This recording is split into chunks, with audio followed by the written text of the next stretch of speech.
And welcome back, everybody. Can't wait to dive into this next session with you, where we'll be looking at other conservation initiatives that we're doing at Tobacco Caye Marine Station. All right, let's go and explore Tobacco Caye a little bit more. So we're gonna head down to the south side of the island. Hey Patrick, how you doing? Good. So Patrick's a local here on the island.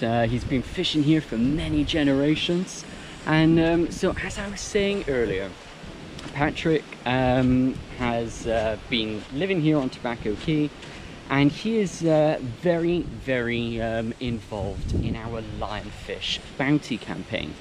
And he has been instrumental in helping us cull over 460 lionfish year to date. So right now we are walking down south towards the end of Tobacco Caye. Now it doesn't take too long to walk because Tobacco Caye is only a 4-acre island.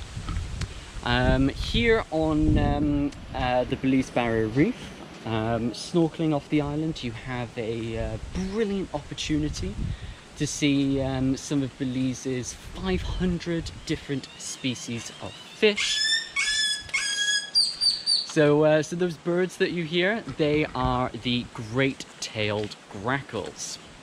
Other bird species that we have around the island here are species such as the magnificent frigate bird, the brown-footed boobies.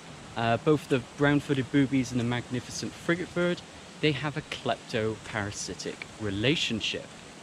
And you also have birds such as the double-crested cormorants, which are often diving for fish, brown pelicans as well. So there is a lot of life both above and below the surface here on Tobacco Caye. Now there are 5 lodges on Tobacco Caye. We've already seen one of them, which was Windward Lodge, just past Jerome's, which is Gills Cove, and Jojo's by the reef. Hey guys, just taking some uni students for a quick tour of Tobacco Caye. Yeah. Hey Bram. And now at the southern end of the island, we are entering Reef's End's property. And at the northern end of the island is Tobacco Paradise. Hello again, and so behind me here, this is the Reef Crest. Now the Reef Crest is where we tackle our ocean plastic and pollution project.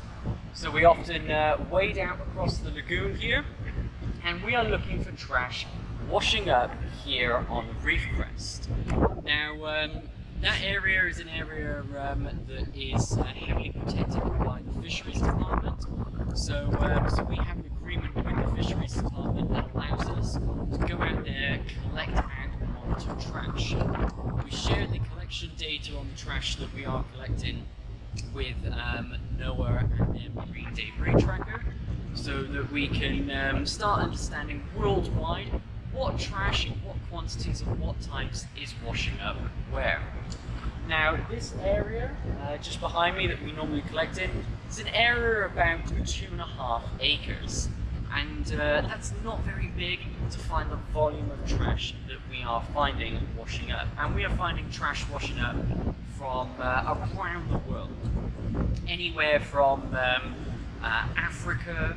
We find labels with originating in China, Asia, a lot of Spanish stuff from South America, even American trash, which, when you consider the ocean currents, has been in our oceans a long time to be washing up here in Belize. We also have a designated collection area for another organisation called CFAS. CFAS is the Centre of Environment, Fisheries and Agriculture Science. Just on the sandbar behind me there, that is a designated zone where all the trash that we collect, that's all data specifically for CFAS. And I mentioned earlier that we do also share this data with a number of different organisations. The Fisheries Department, we make sure that we feed our collection data to them so that they can also work with the Department of Environment in building a recycling institute here in Belize. It's called the Caribbean Advanced Recycling Institute. So that institute and recycling center is best geared towards dealing with the type of trash that we are finding and collecting here in Belize. So this really emphasizes the significance of data collection and monitoring, rather than just simply going over to the Reef Crest and getting as much trash as possible. And so how does our ocean plastic pollution project feed into conservation? Well, plastic pollution has a huge number of implications on our marine environment. We'll also learn in a future video about some of the reuse, repurposing methods that we're trying to implement here on Tobacco Caye, which is hopefully going to reduce the amount of trash that is getting disposed of here on the island. This sort of like these conservation initiatives are things like making eco bricks, reusing plastic bottles in our garden. We have a bottle cap donation campaign where if we donate 1,000 bottle caps to be reused, someone gets a free chemo treatment in Dangriga. And we also we try to make trash art, so one man's trash is another man's treasure. Together, all of these little conservative techniques result in having a big impact on improving our plastic pollution problem here at Tobacco Caye. Now, you heard me mention Dangriga. Dangriga is the cultural capital of Belize. It's the closest mainland town to us, about 14 nautical miles due west of us. And I always like to say that just want to take a minute for appreciating the culture of Belize and the Garifuna people that actually settled Dangriga, and and thank them for stewarding our land, both past and present, and not just our land, our oceans as well. So definitely paying respect to the Garifuna elders that were here long before any other foreign settlers through it. Hi everyone, so we are at Gills Cove right now, and we're with Jerome here, and Jerome is doing his very own composting. Now Jerome's an absolutely brilliant chef, and here on the island he runs and hosts Gills Cove. So Jerome and I were just chatting about conservation, and Jerome was saying, in terms of conservation, you would like to see? I'd like to see that island over there where we get spread out from cleaned. So it sounds like plastic pollution is a really big problem. Yeah, over there, especially in Sprat Hole. In Sprat Hole. And what, would you like to see fisheries do something, or do you think it could be something the station needs to get involved with, the island? By all means, fisheries won't do it. Mm-hmm.